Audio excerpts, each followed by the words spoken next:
Yay! We're talking about quiet quitting. Quiet quitting. I think it's this new phenomenon, right? Or is it really new?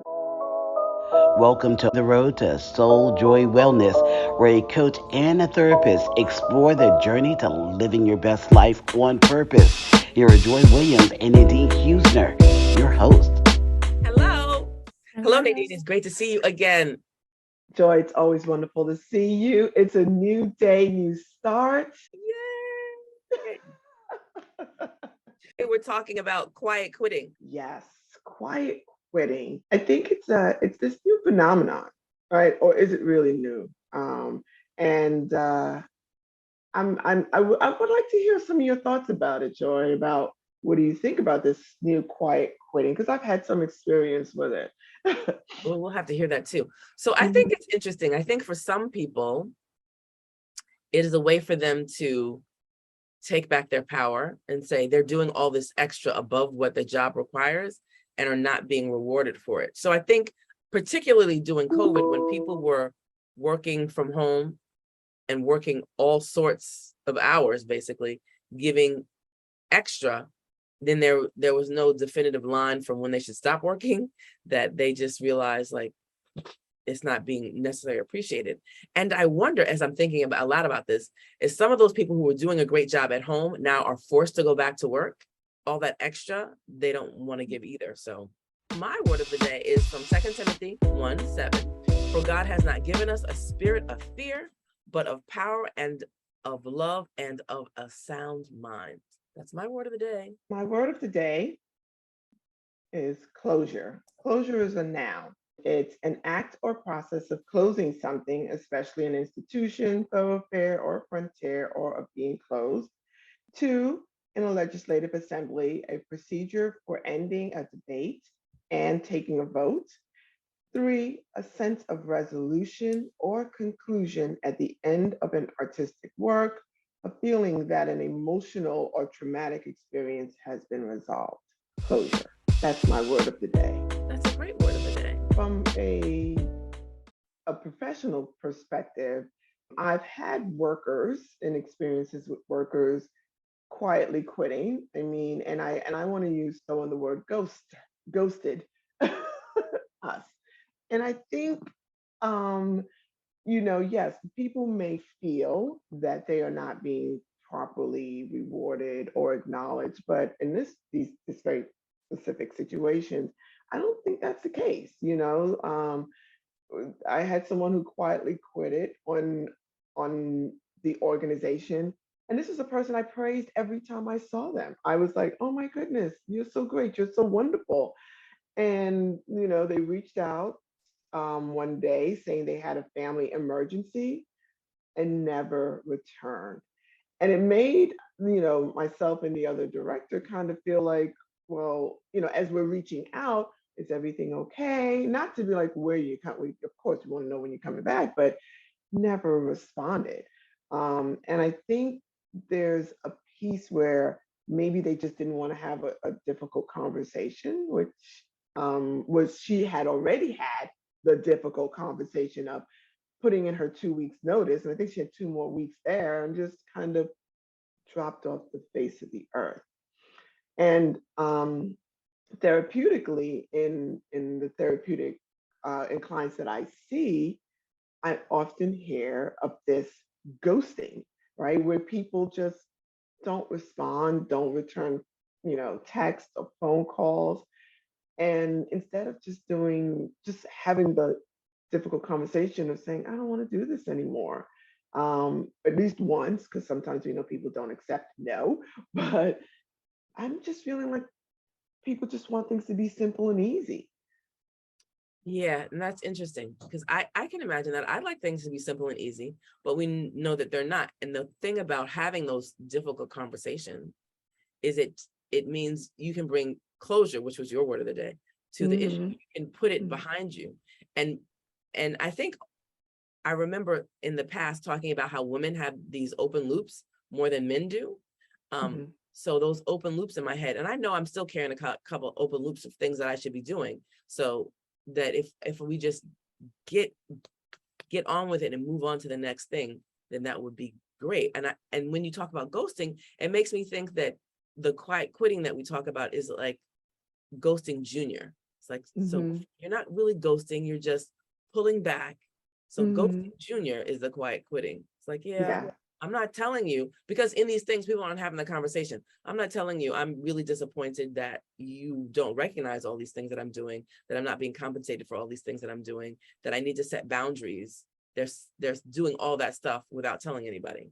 And I guess with all quiet quitting, it starts with that junior quiet quitting where, you kind of pull back and being able to read, for people to be able to read the room, right? For the person who is withdrawing, for them, I guess maybe they feel it's either a way to protect themselves, and sometimes it's being passive aggressive, right? In the employment realm, you're being passive aggressive with pulling back, not doing as much, not coming in on time, and not giving your 100%. Because in those situations, are people really saying, I don't feel valid? Or maybe they have said it and they just haven't been able to find another job to escape that situation. But I think ultimately, as a society, we're moving into a realm where people want to avoid this uncomfortable things. We don't we don't, and I don't want to make a general statement, but I think oftentimes just, and I've seen it in my practice where I have to, my one of my mantras are, this is not a confrontation, it's a conversation. We can have a conversation where I'm setting healthy boundaries, and what you bring to a conversation is your intent. I want resolution. I want peace. I want peace. I want understanding, not that I want to be right. Because if you come into a situation where you want to be right, that's a confrontation. That's very interesting because it brought up a lot of things when you were saying that. Because I think we're not really good at conversation. I think we are at confrontation, and also thinking that we can get to understanding, still disagree, still, like you and I still love each other. Everybody you deal with, you're not going to be loving them. You might be in a situation of mutual whatever. But I think we're not necessarily good at that. And because people think all disagreements are confrontation, some people will avoid it altogether. So instead of saying, well, let's figure out this issue and let's deal with the issue. Like, we might not agree on the issue, but we'll understand where the other person is coming from. So the next time this stuff comes up, we can deal with it better. So I can see on the quiet quitting, people saying, I'm not telling my boss that I want to set these boundaries and I don't want to work 24/7, 365, but I'm going to set the boundaries, and we're not going to have a conversation about it, but I'm just going to do it. So it will appear as quiet quitting on the other side because you're not having a conversation about it. There was something you said which was beautifully stated, right? How do you approach a difficult conversation? And, people will say, well, I have a problem or I have a concern, but you worded it beautifully. I don't know if you caught it, where you said, let's figure out this situation. There's something going on, and I want us to kind of figure out how we can both have our needs addressed and met. And that brings you into a place of mutuality. Like, let's talk, let's share this, instead of, and I think people may not know how to start the conversation, because if you're upset with someone, you want to be like, I got a problem with you and your whole dang generation. And that's funny because people do. They say this whole generation is a problem, as opposed to, what am I dealing with right now? Yeah. Right now, in the space, in the moment. And therefore it doesn't become so overwhelming in this huge thing that they feel like I cannot address. Yeah, so I know that I feel like I can focus on the issue and not the person. And I know that on the other side, people will take things personally. Even when, so you talk about how to deal with it. So I'm glad you said, I said something good. So I'll remember that the next time. You did it beautifully. Figure this out, because I think people take it personally. And then to say, recognize that we're all going to have to change, right? So I think when it's one-sided, when I come and you and I are having a disagreement and the I'm rightness and you have to change thing, then that's Yeah. not going to work. We're all going to have to change, even if it's just in our understanding of what's happening Mhm. or our communication, because sometimes it's the communication. For an example, I was having a communication with someone. We were going back and forth through text. I think it was text or email.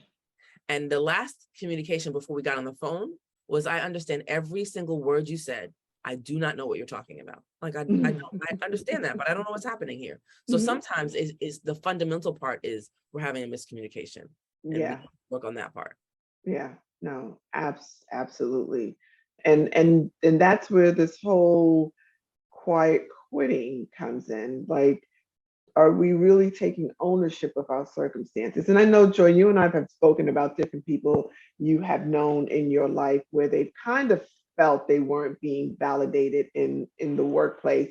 And you gave this beautiful insight, like, but and to the point where you said, do they know that's what you want? And we presume that everybody is this mind reader and they know what's going on. And you always got to clarify, well, you feel like you're being overlooked, but do they know this is what you want? And are you doing things? Are there things in your actions that demonstrate that you're ready for the next level? Because sometimes I see people, well, I deserve that promotion. Well, what have you done for that promotion? Because you're the one who's always complaining. You're the one that doesn't find solutions. So, it's interesting, being able to step out and do the assessment of, am I truly in my actions and my words communicating what I really want? Or am I hoping that everyone is a mind reader? And I am trying to hone that skill. So just so you know. Yeah, I think it's a challenge too, because you really have to get into the habit of uh, requesting feedback, and then really get in the habit of saying, are all these things aligned, and and adjusting the things you do. So for me, for instance, I do, as we discussed, I do this birthday video for my chapter every month. I love doing it.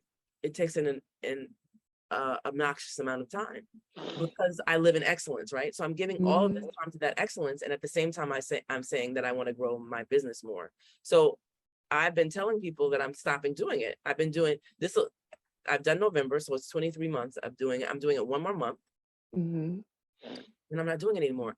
I'll miss it. And now that we're in person, it is such an ego trip. So you have to watch that, because now that everybody's watching it, when they go through it, they clap. I'm like, oh, that feels so good. People like what I did.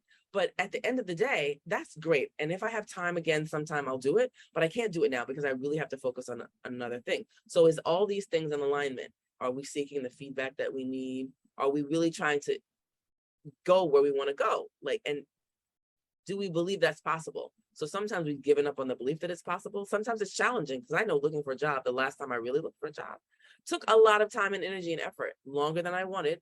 But are we doing that? Are we looking for enough feedback from people? Mhm. And Mhm. like you said, are we reading the room? Or are Mhm. we just quiet quitting and saying, Yeah. Yeah. And doing the other assessment of, have I been in this space before? Why does it, and I'm, when you ask yourself, why does this always happen to me? Well, what's the common factor? Let's talk about that. Let's start there. Why does it always happen to you? And what do you need to change to control or limit these things happening to you? So I think, look, it's it really requires a great deal of self-awareness. And yeah, self-awareness. yeah, I think I went to an event and I saw a lot of people that I used to work with. And then thinking, like, when I talk to some people about the time there, it's like, well, if I were there, what could I have done differently? Not that I would have stayed longer or whatever, but what could I have done differently to be a better impact? Which would, when we look forward to the next thing, what would it be for that? Like, what could be better Hmm. impact in other situations? And to recognize, to spend a little more time thinking of, what is the other person in this instance? What are they getting from this, and what do they see, and what they perceive? I do know we had a project where I worked with my manager and some other people. And it was after working on this project that they sort of understood me better. And I was like, well, why don't you get this? But to recognize that it takes people a minute and they need to learn from different situations. So, yeah. Yeah. We all have an opportunity to learn, new day, new start, new day, new beginning. But yeah, it's this new phenomenon about quiet quitting. I don't know if it's so super new, but I think it's definitely something for us to discuss and explore.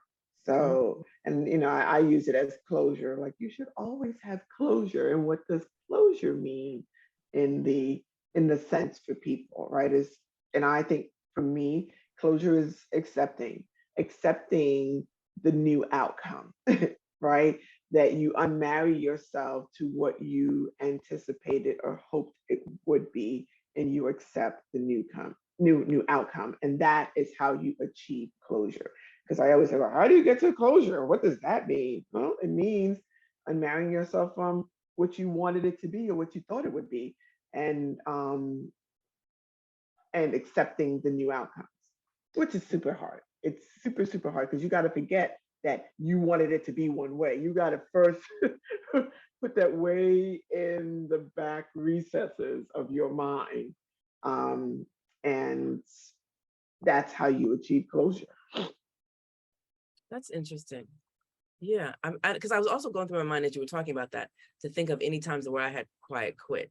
And I think it was actually, I would describe it sort of as different though, because I think if once you accept that things are different and that you could actually have a different impact. So the example that came to mind was before I went to business school, at my job, there was a point between me knowing I was leaving and I left, which was like a month. So during that time, there was a certain kind of freedom in my mind. I was like, what? So I said things. I wasn't destructive, but there was a different kind of freedom that I thought, well, if I had acted this way before, I remember being in one meeting and sort of thinking this meeting was annoying to me. And I sort of navigated through that meeting and was helped make the meeting more productive. So, but because I had this freedom of I am being judged, but there's no performance review attached to it because I'm leaving. So that freedom of saying, okay, how can we make this the best thing? Because I'm frustrated here, and what can we do? So it was sort of a closure of ending the way it was to saying, here's another opportunity, another way of looking at it. So that's a really interesting thing of that closure, like thinking it's not the way I wanted it to be, but how can we make it something else? Absolutely. So, well, I guess, so ultimately that quiet quitting, as we kind of define it and what it is, it's just the removing of yourself from a situation or circumstance that may not be pleasable. Is that even a word? I need to quiet Somebody's got to quit for coin the that one. new words. I know. Shakespeare did it. So, it's the passive way of ending or removing yourself from something that is no longer meeting your needs. Yeah, that makes sense. The passive way. It's a passive way. Yeah. So, but Discussion. We'll see if there's more quiet quitting going on or less in this as the market changes in the coming months. Yeah, as in the market, and even just I think the professional world and the personal world are interweaving, and I think it should we'll see. Oh, where I'm going is like, I'm hoping that I'll start hearing that more people are not being assertive, but being more confident in stating and setting their boundaries and what they feel comfortable with, right? From a therapeutic clinical point of view. Quiet quitting for me is like ghosting, and right. And I would love to know that people feel secure enough to be able to set healthy boundaries with people. I mean, not saying you have to repeatedly tell someone no, no, no, but as long as you can account for one communication where you set boundaries, I think there's power in that. There's so much power in um, being able to be clear and defined in where you're going and what you're doing. I like that. There's power in that. Hmm. And that's And what, not quiet quitting and ghosting. There's power in that. yes. So And that's what we want. that's what we want. We want people to find their power. Right? Right. Along this SoulJoy Wellness journey. Yes. Yeah. Well, Joy, it's always great to talk to you. These are such interesting topics. Yes. I love it. Can't wait for the next one. I know. Okay. Well, we'll talk to you soon then. Yeah. Okay. Bye, everybody. Bye, everyone. Join us next time as we continue to focus on living our best life on purpose. Thank you for joining us on this episode of Road to SoulJoy Wellness. We hope you enjoyed the show. Please leave us a review on Apple Podcasts. We love your feedback and a chance to answer your questions, and we may even share your ideas on the show. Until the next time, enjoy your time on the road to SoulJoy Wellness.